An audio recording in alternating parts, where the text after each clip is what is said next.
just kind of doing my research and going through, like, you could see, like, just looking at your videos, and it looked like you was searching. It almost looked like you felt like you was alone. Maybe of course I'm speculating. You can make me cry. No, it's okay. It's all right. I want to talk about that. It's okay. Okay.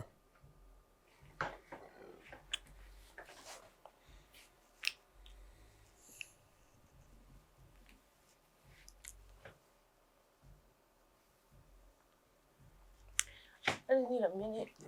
It's cool. Take your time, mama.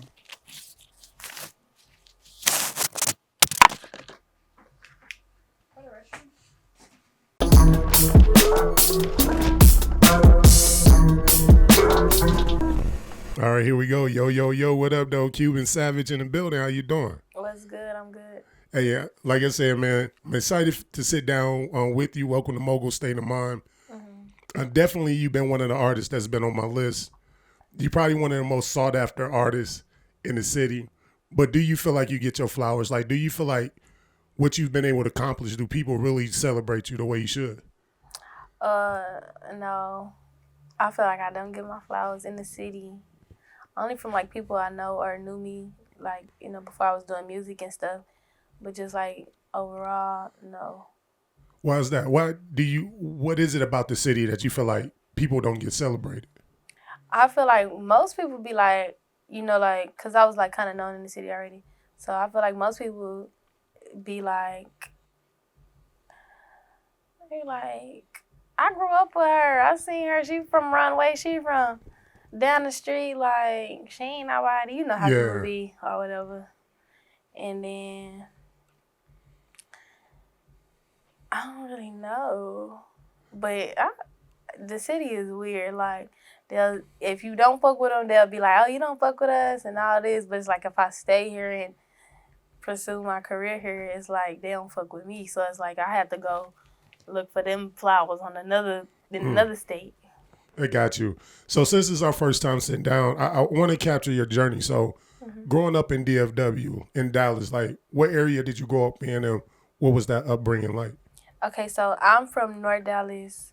Like, me and my brothers and sisters, like, we grew up in the North Dallas projects, and then that got shut down, the projects, and then we just had to, like, we lived everywhere, like, all over Oak Cliff, and shit, them South Dallas, East Dallas, like, we done lived everywhere, me and my family. So, my bad, what was the question? Yeah, I would say, so yeah, like, so North Dallas, you moved around a lot. Like, if you could claim a hood or area the most, out of all the places you live, which? So, yeah, I'm from North Dallas. Like, when people see me, they know I'm from North Dallas, and or somebody else, I'd be like, I'm from North Dallas. But if you're not from the city, I'll just tell you Dallas because it just be like, you wouldn't really know what side and stuff. Got you. Now, growing up, you had your siblings. You was with your mom. Was your father around? What was your upbringing like? Yeah, my mother and my daddy was together off and on. And then when I was probably about like, I don't even remember what age I was. Probably back around 14. My mom and daddy was always in and out of jail, so I lived a lot with my grandma. So, you know, they were just like in and out of my life, really. What was that?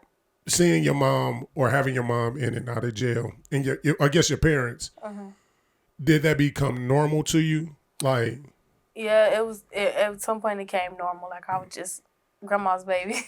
Got you. Yeah. What was it like? How old were you when you start to realize that your parents were going to jail? They've been going to jail like since I was younger, so it would just been like one of them things. Like, mom got to jail for a year, 2 years, 3 years. Yeah. So shit like that. She never did over 3 years, but it's like a year out of somebody's life, you miss a lot. It just became normal. I don't think it was the age that I realized, like, oh, you know, it just came immune to it. Got you. Now, growing up, so you biracial. So your mom was white, correct? Mm-hmm. And of course, your dad black? Yeah, my dad black. And what about the grandmother you were staying with? Was this your mother's mother? My daddy, mom. Dad, mom. Mm-hmm. Okay. Did you have a relationship with your mom's side of the family? No, my mom's side of the family, her mom passed, which is my grandma. And then we knew my grandpa, but he passed too when I was young, probably like around like 10 or something. Got you. Now, when your parents were going to jail, was it evident that that's what was happening? Was your grandmother creating like an excuse, like, oh, they had to go out of town for business, or? Nah, like it was very transparent situation. I mean, like, we have cell phones and stuff, so either our dad would call us or my mom would call us, and I stay writing her. So we're just like, sometimes she'll go to jail, we'll be in the house, and then we'll just have to, like relocate or something. Oh man. Yeah. Now, growing up, like looking at that upbringing, do you feel like it had an impact on you in any way now that you're an adult? Now looking back, I be like dang, like that wasn't normal. Like most people they had their parents, like even most artists, like when they start doing music, they take their parents with them. Their mom, the mama always come first. So most people they used to travel with their mom. Now that I'm in my 24-year-old body at this state of this mind, I'm just like, dang, like I ain't get this, So I feel like it affected my life, and just really like gave me something to talk about, like share my story. And believe it or not, it's a lot of other people that can relate to my situation. I used to kind of like not embrace it, but it's part of my story, so I embrace it. Okay. At what point growing up did you start getting into rap, and who introduced it to you, and who were some of your influences? Okay, so I grew up listening to rap music. My mom or daddy didn't care, like and they was big on hip hop. So I was always into rap music. I just love music. Like, I was just type of person who love music. Like I can't even ride in a car if the music not playing. Like I'm just be so irritated. So I just love music and the process of it and songs and stuff. Like before I was doing music, I would just like worship songs and Got you. be like, that's my theme song. I love this song. And then some of my influence growing up, I always gotta say Nicki Minaj, because she the first female that I seen like doing her big one and going far and inspiring females and stuff. And then I was young too around when Nicki came out, so she was the Harajuku Barbie, the pretty girl, pink hair, and I was into all that. So Nicki Minaj is definitely one. Lil Wayne for sure. Drake. So you were just young moneyed out. Lil Boosie, okay. Lil Webby for sure. Yeah. I listened to a lot of B King like when I was like in like middle school and stuff. Have you worked with B King yet? I did, yeah. He sent me hella beats all the time and hooks and stuff. Got you. You said Webby and Boosie. And Boosie. You know what? Growing up in Detroit, I could never get into them. What? I couldn't get into Boosie, I couldn't get into Webby, and I couldn't get into Gucci.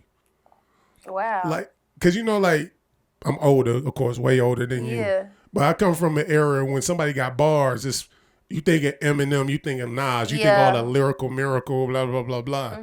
So people, when I was playing ball, we be in the locker room, they were like, man, Gucci, he got bars. And I heard Gucci say a line, my money longer than Shaq feet. I said, bro, that's not a hard punchline like this. But once I moved down south and started hearing it more, I can appreciate it. Now it's like, I got on the Boosie, and I used to I didn't like his voice at first. I was like, man, he kind of sound like Trina to me somehow, something in his voice. But then getting here and listening to him, I rock with Boosie. But I want to ask you, between the two, who do you like better? Who influenced you more, Boosie or Webby? I would say, I don't know, they kind of ran together, like, back in the day, like, when I was just really on them heavy. Like, they was, running together. But if they did a versus. I would say Boosie. So if Boosie and Webby did a versus against each other, Boosie got more slaps. Yeah. Than Webby. It's kind of hard to say because you could turn on every Webby song and jam to that bitch.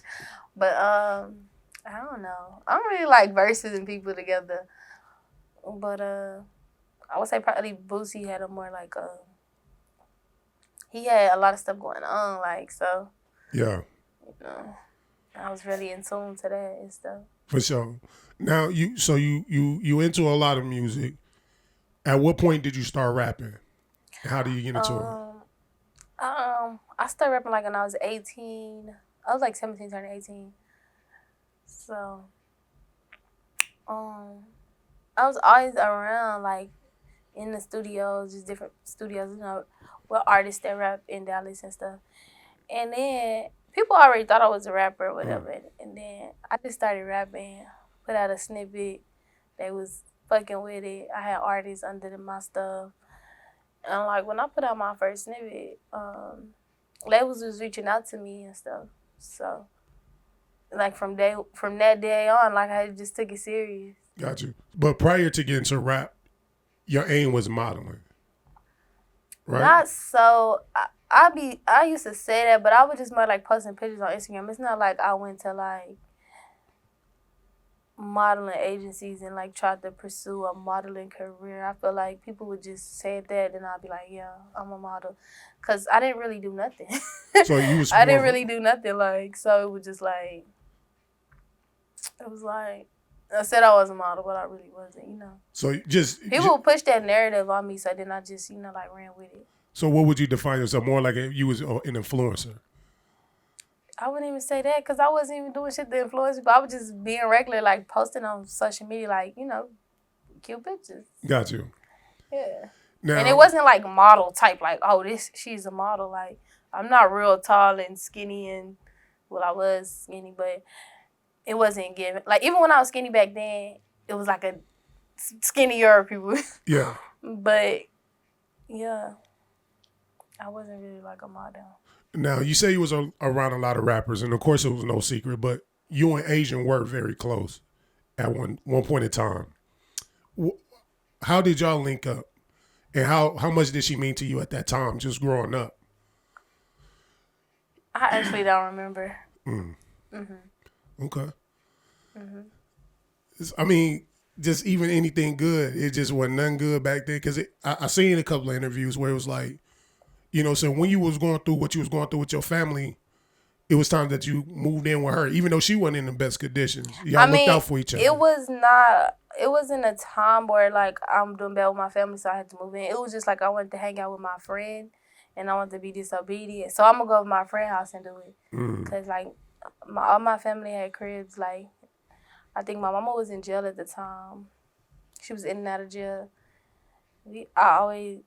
Like, my sister had cribs, my daddy had cribs, my grandma got cribs. I could have just easily went wherever I wanted to, but I just wanted to hang out with my friend. Like when you young, you got all these friends, you want to be at their house, you can do whatever over here. So it's like on some that type of stuff. Do you get frustrated that everybody connect your story with her? No, not really, because it's like, I feel like our story don't really be connected. Like, it's hardly ever if people ask me about, like, her in the interview. So, yeah, it's not frustrating at all, though. Like, I see it's, like, on the internet, like, like, if I can go look me up, and then her name will, like, come up. So it's just, like, it is what it is. That'd be the beauty of it, because it's, like, they tried to connect me to something, and I went a whole nother direction, made my own name, turned up, got my own bed. You know what I'm saying? Got you. Because, like, here, like you said. And then it's another thing, like, me and her, we never did music together. When I started doing music, when I started doing music, we was already not in the same space. So it wasn't like, oh, she was rapping, you came over here and hopped on her songs and she turned you on. It was not that situation.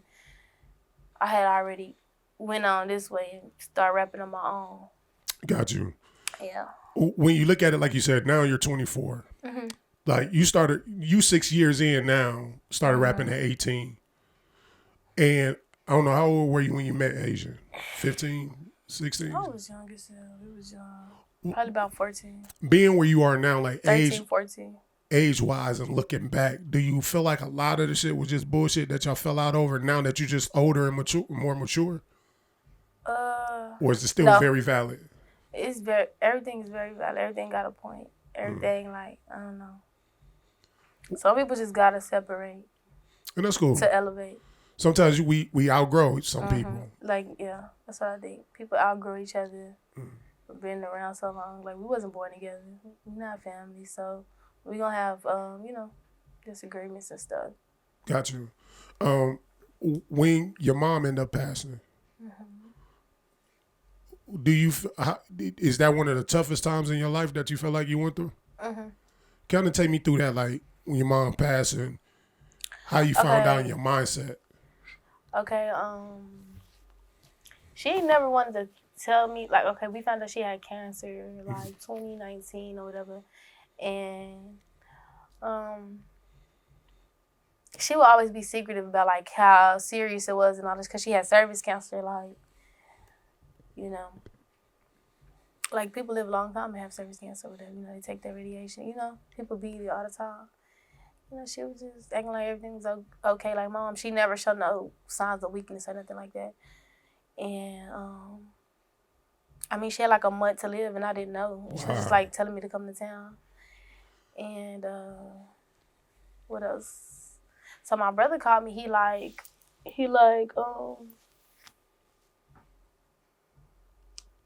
yeah, you need to come to town. She got a few days to live. And I'm like, what? So I flew in the next day. And then when I see my mom, she was just, you know, like out of it, like from all the radiation and all that stuff. And the hospital, they gave her too much radiation and caused her to bleed internally and it rushed her death. Wow. Yeah. Man, I'm sorry to hear that. After your mom passed, like, was it a shift for you mentally? Like, what was the mental space? It was definitely a shift. After my mom passed, I really didn't too much care about nothing. I feel like I was just so mad. Yeah. What do you feel like you were mad at? I just felt like it was not fair. Yeah. That's tough. Now your grandmother, is she still alive? Okay, that's good. Because we look at it and just kind of doing my research and going through, like, you could see, like, just looking at your videos and it looked like you was searching. It almost looked like you felt like you was alone. Maybe of course I'm speculating. No, it's okay. It's all right. I don't want to talk about that. It's okay. Okay.